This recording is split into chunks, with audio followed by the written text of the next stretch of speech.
ನಿನ್ನನು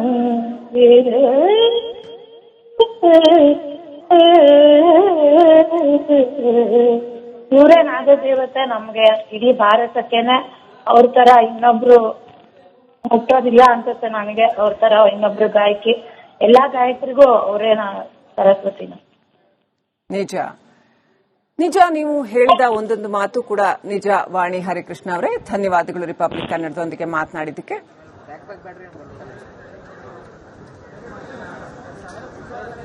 ನಂಬಿದೆ ನಿನ್ನ ನಾದ ದೇವತೆಯೇ ಅಂತ ಅವರೇ ಹಾಡಿದ ಹಾಗೆ ಸ್ವತಃ ಅವರೇ ನಾದ ದೇವತೆಯ ರೀತಿನಲ್ಲಿ ಬದುಕಿದ್ರು ಅನ್ನೋದು ಕೂಡ ಅಷ್ಟೇ ಸತ್ಯ.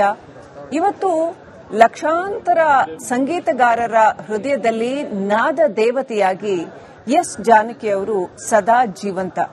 ಕನ್ನಡಿಗರಿಗಂತೂ ಅವರು ವಿಶೇಷವಾದ ಪ್ರೀತಿ ಕನ್ನಡಿಗರ ಮೇಲೆ. ಅಂದ್ರೆ 10 ಮಕ್ಕಳಿದ್ರೆ ಯಾವುದೋ ಒಂದು ಮಗುವಿನ ಮೇಲೆ ವಿಶೇಷವಾದ ಪ್ರೀತಿ ಇದ್ದ ಹಾಗೆ ಕನ್ನಡಿಗರ ಮೇಲೆ ಜಾನಕಿ ಅವರಿಗೆ ವಿಶೇಷವಾದ ಅಭಿಮಾನ, ಪ್ರೀತಿ. ಹಂಸಲೇಖ ಅವ್ರು ಮಾತಾಡ್ತಾ ಇದ್ದಾರೆ. ಮಾಧ್ಯಮಕ್ಕೆ ನನ್ನ ನಮಸ್ಕಾರಗಳು. ಇದೊಂದು ಸಂಸ್ಕೃತಿಗೆ ಕೋಡು ಬರೆಸಿಕೊಳ್ಳುವಂತಹ ಒಂದು ಸಂದರ್ಭದಲ್ಲಿ ನಾವಿದ್ದೀವಿ. ಮೈಸೂರು ಅಂದ್ರೆ ಒಂದು ಸಂಗೀತದ ಪರಂಪರೆಯ ಒಂದು ಸ್ಥಾನ. ಕರುನಾಡು ಅಂದ್ರೆ ಹಾಡು ಮತ್ತು ಸಂಸ್ಕೃತಿಗೆ ಶ್ರೇಷ್ಠವಾದ ಜಾಗ. ಇಂತಹ ರಾಜ್ಯಕ್ಕೆ ಒಂದು ಸಾಂಸ್ಕೃತಿಕ ಕೋಡ್ ಮೂಡಿಸಿಕೊಳ್ಳುವಂತ ಒಂದು ಸಂದರ್ಭ ನಮಗೆ ಒದಗಿ ಬಂದಿದೆ. ಸುಮಾರು 5-6 ವರ್ಷಗಳಿಂದಲೇ ಜಾನಕಮ್ಮ ಅವರು ನನ್ನ ಕಡೆಯ ದಿನಗಳು ಕರುನಾಡಲ್ಲಿ ಆಗಬೇಕು, ಅದರಲ್ಲೂ ಮೈಸೂರಲ್ಲಿ ನಾನು ಇರಬೇಕು ಅಂತ ಅವರು ಆಸೆ ಪಟ್ಟಿದ್ರು. ಇಬ್ಬರು ಶ್ರೇಷ್ಠ ಗಾಯಕರು ಈ ಕರುನಾಡನ್ನು ಅಷ್ಟು ಮೆಚ್ಚಿದ್ದಾರೆ. SPB ಅವರು ಕೂಡ ನಾನು ಮುಂದೆ ಹುಟ್ಟಿದ್ರೆ ಕರ್ನಾಟಕದಲ್ಲಿ ಹುಟ್ಟಬೇಕು ಅಂತ ಆಸೆ ಪಟ್ಟಿದ್ದಾರೆ. ಈಕೆ ಕೂಡ ಮರುಜನ್ಮದಲ್ಲಿ ನಂಬಿಕೆ ಇತ್ತೋ ಇಲ್ಲೋ ಗೊತ್ತಿಲ್ಲ, ಅದರನ್ನೇ ಕಡೆ ದಿನಗಳು ಮೈಸೂರಲ್ಲಿ ಇರಬೇಕು ಅಂತ ಆಸೆ ಪಟ್ಟು ಅವರು ತಮ್ಮ ಶಿಷ್ಯನ ಒಂದು ಫಾರ್ಮ್ ಹೌಸ್ನಲ್ಲಿ ವಾಸ ಮಾಡಿದ್ರು. ಈಗ ಅವರದು ಪರಿಪೂರ್ಣ ಗಾಯನ, ಸಂಪೂರ್ಣ ಜೀವನ, 88 ವರ್ಷಗಳ ಒಳ್ಳೆಯ ಜೀವನವನ್ನು ಅವರು ಕಳೆದಿದ್ದಾರೆ. ನಾನು ಮೈಸೂರಿನ ಉಸ್ತುವಾರಿ ಸಚಿವರಾಗಿರ್ತಕ್ಕಂಥ ಯತೀಂದ್ರ ಸಿದ್ದರಾಮಯ್ಯನವರಿಗೆ ಈ ಮೂಲಕ ಒಂದು ಮನವಿ ಮಾಡ್ತೀನಿ. ಅವರು ದೈವಭಕ್ತರು, ಎರಡನೇ ಮಾತಿಲ್ಲ. ಜಾನಕಮ್ಮನವರು ಕೂಡ ದೈವಭಕ್ತೆ. ಸಂಗೀತಕ್ಕೆ ಸಕಲ ದೈವಗಳು ಮಾನ್ಯ, ಸಂಗೀತಕ್ಕೆ ಸಕಲ ದೈವಗಳು ಮಾನ್ಯ.